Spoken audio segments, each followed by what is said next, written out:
раз вообще не поднимутся, они вообще не будут. Бог их стирал. Почему? Потому что они чересчур уже обнаглели. Уже чересчур красные линии прошли. В утром, когда выборы были. Один их не сказал, я еврей, я вас ненавижу. До такой уровень взял тфилин и поставил на это место тфилин, так взял. Он говорит, это тфилин ваши на это. Так делаешь, Бог говорит, ты мои вещи кдошим так делаешь, я тебя буду стирать. Собака, настоящая собака. Собака лучше, чем ты. Все, что потрогали, наша Тора, наша религия, наш еврейский народ, Беннет, Лапид, все эти Ганц, все эти Михаэли, Матан Каана, все эти Аелет Шакед, они все стирались. Нет у них. Не будут они никогда. Это только один пример. Только что понять, что в мире Бог все делает правильно. Бог все делает, подождите, говорит. Вы не понимаете, почему они... Я их поднимаю, чтобы их спустить.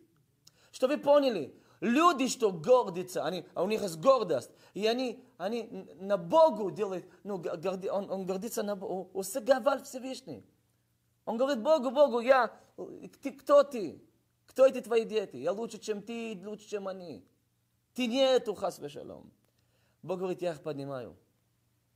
Почему я их поднимаю? Потому что мне сладко их поднять и потом спустить, чем их оставить всегда на одна линия.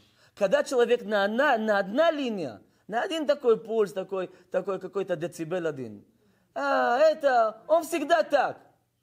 Но Бог говорит, он такой меня ненавидит, он такой свинья, он такой собака, он такой не человек, что я его подниму, чтобы его сильно спустить. И вы знаете, человек, что был наверх и спустился, это уже тяжело так жить.